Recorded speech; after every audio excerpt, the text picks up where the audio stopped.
Pakistani nuclear officials seemed pleased with the results, and when they returned to a hero's welcome in the capital, they boasted they were now prepared to deploy nuclear weapons on medium and short-range missiles, if need be, within days. The pictures of the blast show the face of the desert mountain changing color from the intense heat of the exploding underground device. Without any trouble, one should not be under any illusion. What is more important is survival. We know that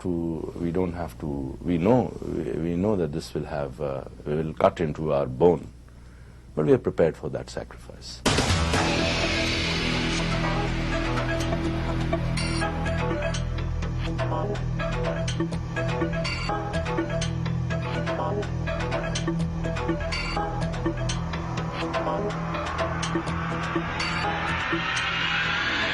Citizens of Pakistan, it is with feelings of greatest happiness and emotion that I send you my greetings.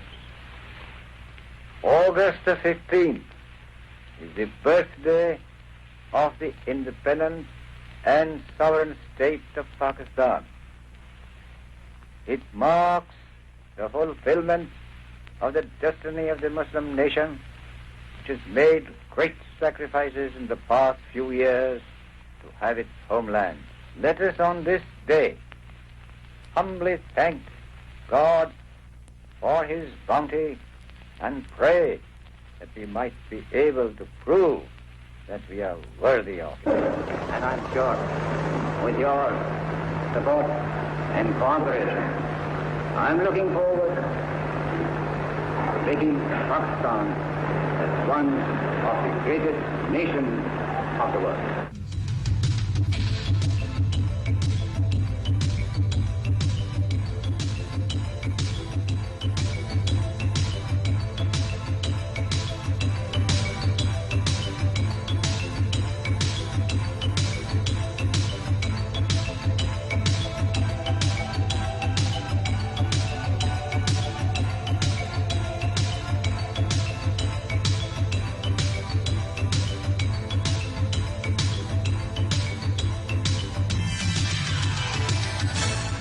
The struggle for a free India began in 1857 with the War of Independence, where the Muslims played a major role, a role for which the British never forgave the Muslims. The Muslim response to the defeat was withdrawal from mainstream community life. It was the foresight and insight of a great leader, Sir Syed Ahmad Khan, that brought to the Muslims the realization that their withdrawal would do irreparable damage to their future. It was Sir Syed Ahmad Khan who suggested the idea of a separate homeland for the Muslims. The British were not willing to give India its freedom. Muslims and Hindus joined together in the struggle for freedom, from Mahatma Gandhi to Muhammad Iqbal to Muhammad Ali Jinnah. All fought for the same cause, the end of the British Raj. In his presidential address of the All India Muslim League session at Allahabad in 1930, Iqbal emphasized how essential it was to have a separate Muslim state, at least in areas where Muslims were in the majority. Iqbal convinced Jinnah of the need for a Muslim homeland. Iqbal dreamed of an Islamic state with its laws and constitutions based on Islam. The Muslim League, at its annual conference in 1940, held at Lahore, formally announced the need and the demand for Pakistan. Jinnah took on the battle. Jinnah's vision for Pakistan was slightly different from Iqbal's. Jinnah saw Pakistan as a Muslim state without any distinction of caste, creed or sect, a state in which all would live with each other in peace. His creation of Pakistan was based, first of all, on a feeling that Muslims in India could not get fair treatment. I think he was very keen to have equal opportunity for all Muslims, and I think that he felt that Muslims were being discriminated against by the Hindu. What does it mean to say that Pakistan is a modern Islamic or Muslim state? How is its Islamic character to be reflected in its ideology and institutions of the state? These questions remain to be resolved. It was Jinnah's leadership and hard work that brought together all the Muslims of the subcontinent in their demand for a separate homeland. This finally convinced the British. On August the 14th, 1947, Muhammad Ali Jinnah gave the Muslims of India a land of their own.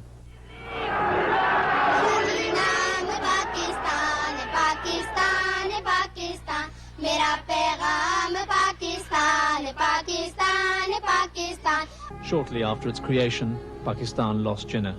His death came at a time when Pakistan needed him the most. The nation's existence was precarious and its survival was tenuous. There was lack of leadership, a lack of resources, and imminent danger of an attack from India. The control of the country fell into the hands of leaders that were unprepared for the task. Pakistan, instead of falling in the hands of the people, fell in the grasp of the feudals.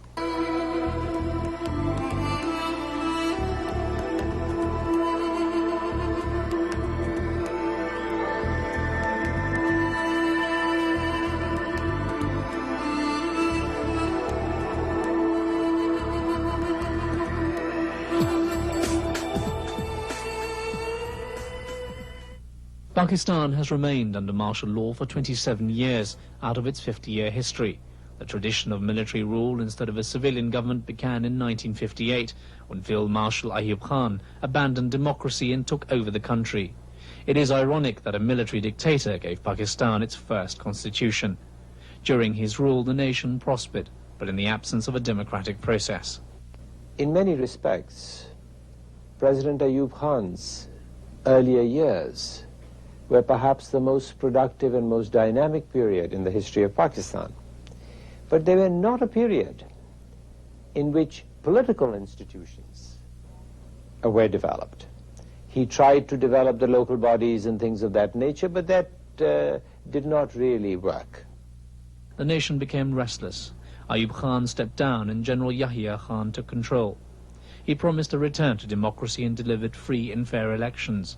The loss of East Pakistan was another blow for the country, and that loss made its citizens rethink the issue of Pakistan's identity. Fundamental difference between East Pakistan and West Pakistan was that in East Pakistan there were no landlordships. There were no big land holdings. The society was already comprising of a vast majority of poor people. And in West Pakistan, the hold of the feudal bureaucrat was very strong. This was the gulf between the two psyches, the psyche of East Pakistan and the psyche of West Pakistan. And I think we should have respected the will of the people, the larger will of the people.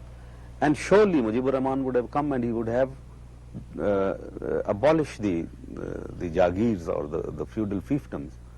And that would have been for the good of the whole of the country. Bhutto experimented with a mixture of Islam and socialism. To gain popularity with the masses, he announced the nationalization of industries and banks, a step that has stunted the subsequent economic growth and development. The great achievement in some ways of Mr. Bhutto, Mr. Zulfikar Ali Bhutto, was to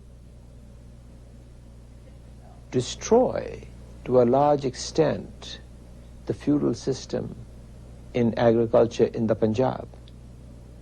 He did not do it in the Sindh, but he certainly gave it a devastating blow in the Punjab. Bhutto's courtship with Islam and socialism backfired. After 6 years in office, he was replaced and eventually hanged. The nation once again fell victim to military rule. Operation Fair Play brought General Zia to power. Swearing on the Quran, he promised to hold elections within 3 months.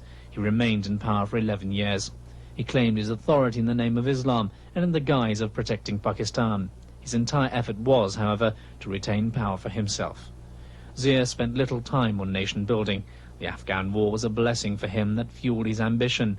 Pakistan's involvement in Afghanistan has left disastrous after effects. When you talk about Ziaul Haq's Islamization, for myself, I think it was a complete charade.